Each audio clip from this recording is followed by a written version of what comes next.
Selamat malam saudaraku.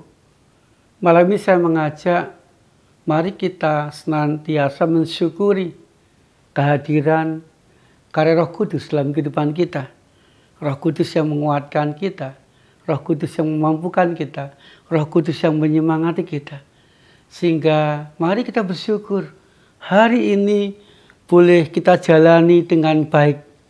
Ada sukacita, ada duka cita, ada kebahagiaan, ada penderitaan, ada berkat dan rezeki yang Tuhan berikan dalam kehidupan keseharian ini. Kisah Para Rasul pasal 1 ayat 4 bagian A. Pada suatu hari ketika ia makan bersama-sama dengan mereka, ia melarang mereka meninggalkan Yerusalem dan menyuruh mereka tinggal di situ, menantikan janji Bapa.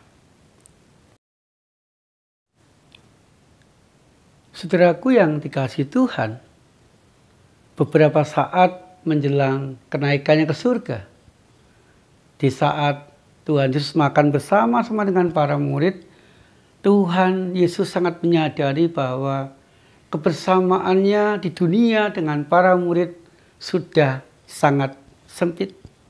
Perpisahannya dengan para murid sudah sangat dekat. Dan Tuhan juga menyadari bahwa ketika dia naik ke surga meninggalkan para murid akan sangat mungkin mengalami berbagai macam tantangan, berbagai macam pergumulan, berbagai macam penderitaan, berbagai macam ancaman. Sama seperti ketika Tuhan Yesus mengalaminya. Saudaraku, Tuhan Yesus juga menyadari bahwa kekuatan para murid terbatas. Kemampuan para murid terbatas. Perlu ada yang mendampingi, perlu ada yang menguatkan. Kalau dibiarkan, para murid bisa menjadi putus asa.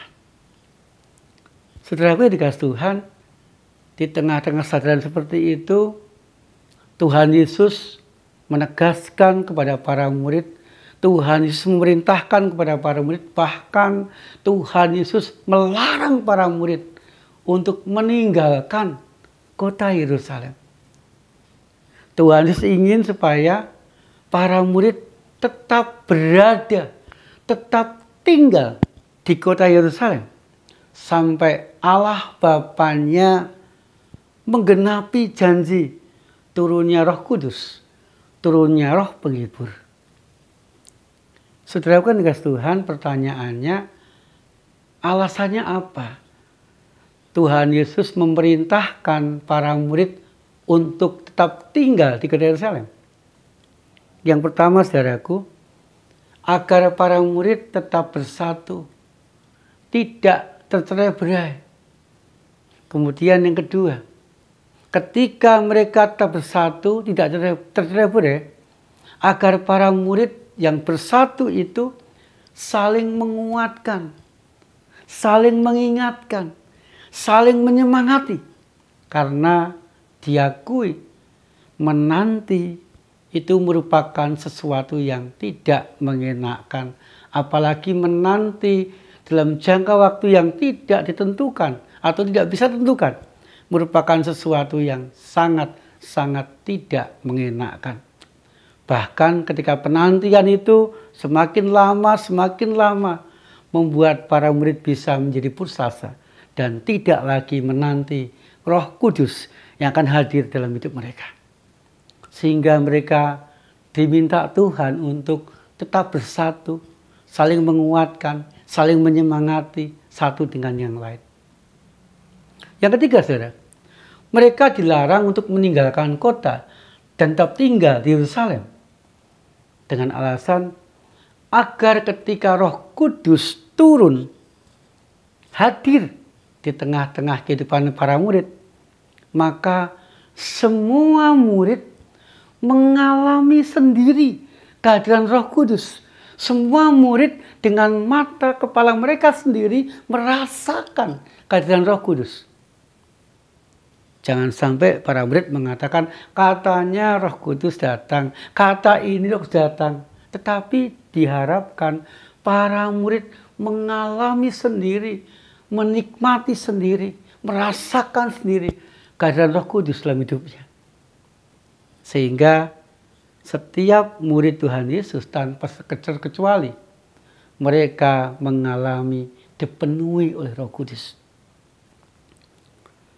Kehadiran Roh Kudus yang dialami, dirasakan, akan benar-benar memberikan kekuatan, akan benar-benar menyemangati, akan benar-benar mendampingi para murid dalam bersaksi tentang Kristus.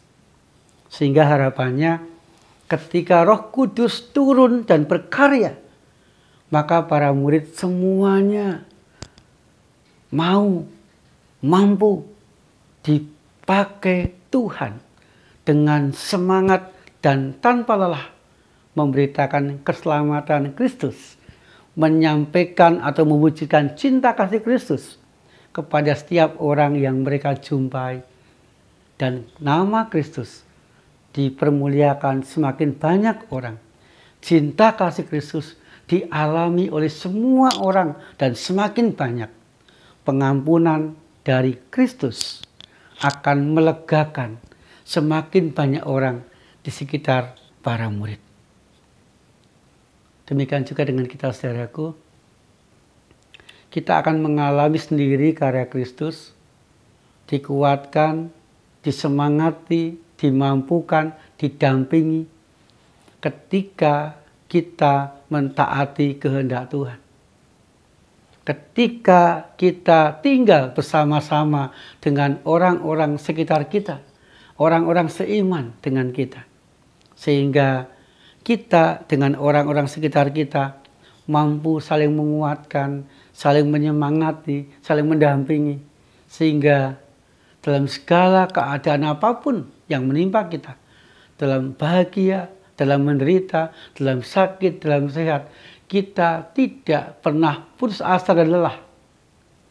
Kekuatan Roh Kudus, pendampingan rekan-rekan kita, cinta kasih yang kita alami akan sungguh-sungguh membuat kita kuat dan mampu menjalani dengan baik. Di saat kita taat, kita akan sungguh-sungguh mengalami karya Roh Kudus dalam kehidupan kita. Sehingga saudaraku, mari kita bersama-sama menantikan karya Roh Kudus itu di sepanjang kehidupan kita, agar kekuatan, kemampuan kita rasakan, kita alami, dan kita berhasil menyelesaikan segala pergumulan kehidupan kita, dan kita pun mengalami berkat-berkat Tuhan yang lebih lagi dalam kehidupan kita sehari-hari. Amin. Tuhan, kami rindu biarlah kami senantiasa mengalami Roh Kudus-Mu itu, dan kami boleh menjalani kehidupan kami dengan penuh ketaatan, saling menguatkan, saling mendampingi dengan orang-orang sekitar kami, sehingga cinta kasih-Mu kami alami dan kami merasakan di sepanjang kehidupan kami dan di sepanjang kehidupan rekan-rekan kami. Tuhan, berdoa bagi yang sakit Engkau sembuhkan. Kami juga menyerahkan kehidupan kami semalam dalam perlindungan-Mu, agar kami boleh beristirahat, dan esok hari kami senantiasa merasakan berkat dari Tuhan. Bersemangat di dalam bekerja, sekolah atau kuliah. Terima kasih ya Tuhan Yesus, di dalam nama Tuhan Yesus Kristus kami berdoa. Amin. Selamat malam saudaraku. Tuhan Yesus senantiasa menyertai dan memberkati kita. Roh-Mu yang hidup penuhiku, mengalir dalamku.